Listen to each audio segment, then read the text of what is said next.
think our message today was very much in sync with precisely where the president wants to go, which is we're going to be strong, but we can speak softly while carrying that big stick and be very clear about the fact that there are places where we can work together with China. We respect their ambitions. We know that they have a significant military buildup.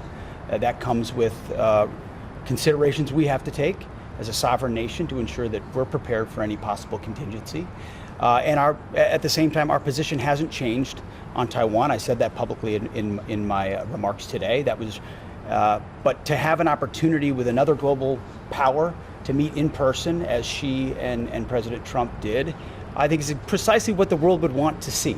Right? Is those two nations like that coming together to deconflict and to converse about the issues of the day is important. It doesn't necessarily signal a sea change in those relations or how they see the world, and that's what the president said also. But it's what I think everyone would like to see in that context. On China, sir, you mentioned. Go ahead.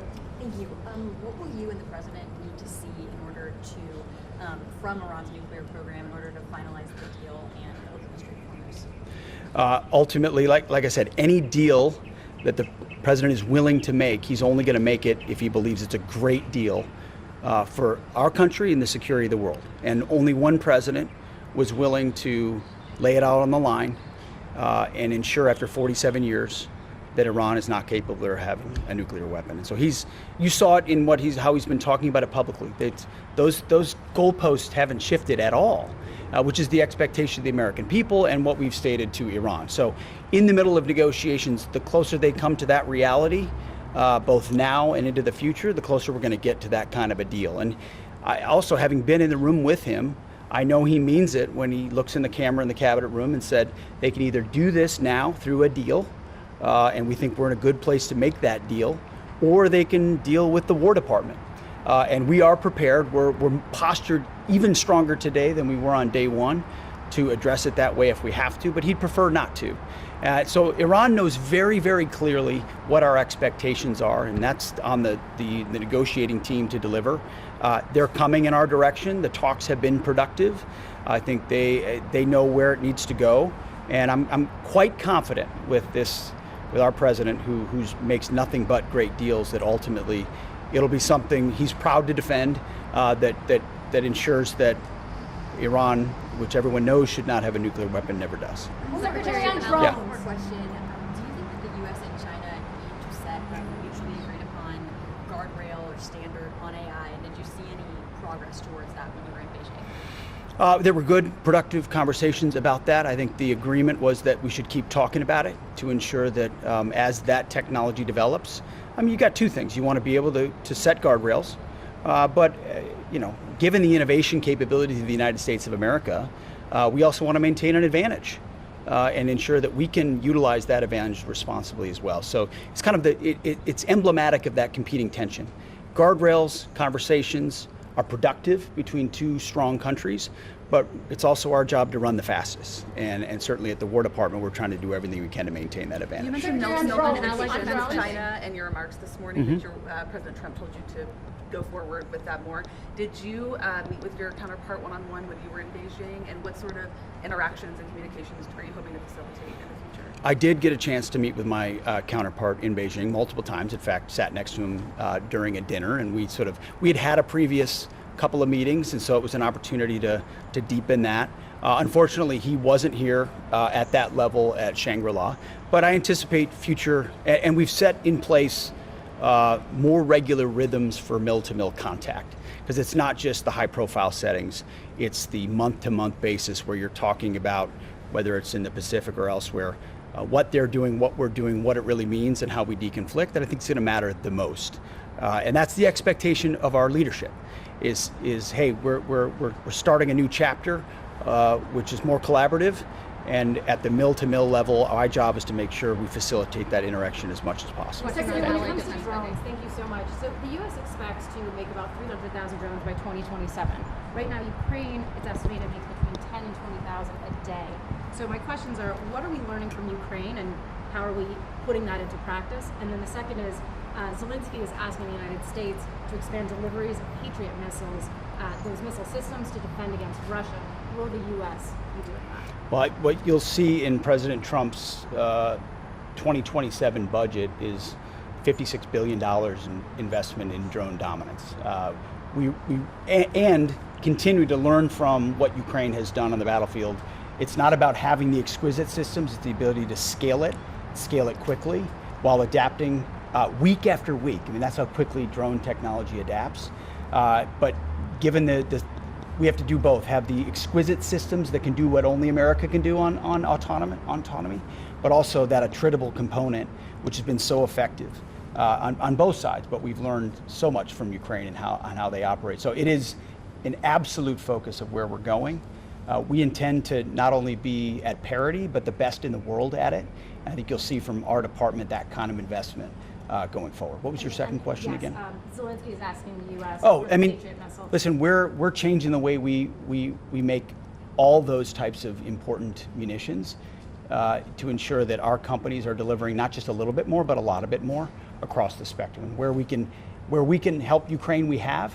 Where we can enable Europe to do more, we have. And I'm encouraged by the European commitment. If you look at the amount of money that's been spent, Europe has stepped up, and Ukraine has been just as, if not more, effective in the process. So we want them to be able to defend, and we'll find a way to make sure we can help them. If allies in the Indo-Pacific significantly step up their defense spending, can the U.S. industrial base keep up and deliver the capabilities and systems that they would need in time when it's required? That's our job. That's, I'd say, one of the biggest parts of my job that is hidden from public sight. How do we ensure that our defense industrial base is supercharged? That's why we talk about it every day. That's why our budget reflects a fundamental change in how we build out our manufacturing base. That's why we're asking companies to invest in new plants, new equipment, new production lines, and we're giving them order times so they know, hey, for the next 5 to 7 years, I'm going to be making PAC-3s. I'm going to be making Tomahawks. I'm going to be making THAADs. And so I will invest in new plants, which is American jobs and American investments. So now it's not just another additional 100 a year. It's 3,000 more a year or 6,000 more a year of any of those. Now it's not just our needs for our operational plans, but it's our allies out here who are counting on us. And then when we do that, we can point back at them and say, now, here's where we can co-produce. You're a rich country who has the ability to make more in the defense space. Partner with us in order to do that. In fact, that was some of the conversations we just had. We're on ramping up those types of munitions so our partners have them, but also they can feed them back at us. And we've got even more capabilities. How much did the Strait of Hormuz come up in Iran in your conversations with these leaders over the past, 48 hours or so? If there's an impact on this region because of that. Even the Vietnamese leader said that it was a flashpoint that could throw the rest of the world into turmoil. Did you discuss that with them, and is that blockade still in place there? The blockade is very much still in place, and the Strait of Hormuz came up relatively often, and usually once we talked through it, countries were reassured that the American perspective accounted for that, which it did from the beginning, and that also our view toward energy, I think, will reshape the global map. And the president has talked about whether it's Texas or Venezuela or energy production, how the future in energy is actually an American future. And that's good for energy security around the world.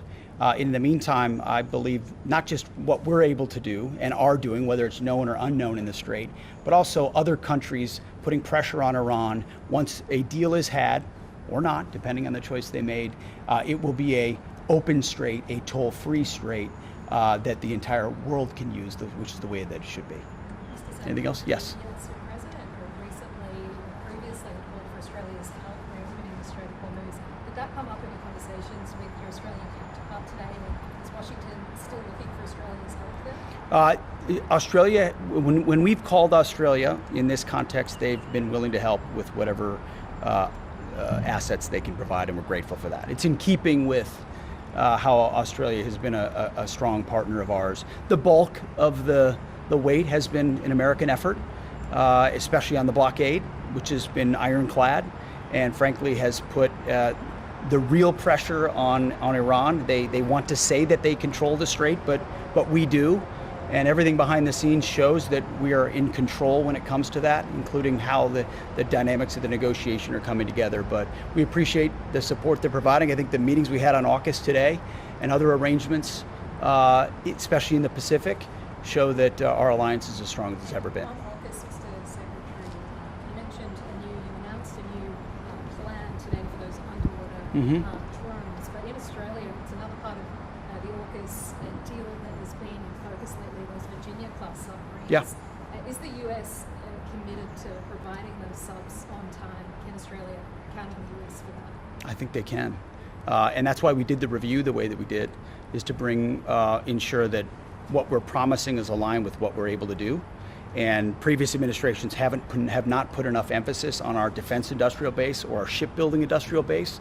And our budget, which we believe we will get, and we're laser focused on making sure it happens, invests in American capabilities, American jobs that will deliver our ability to project those subs, but also provide inside this arrangement.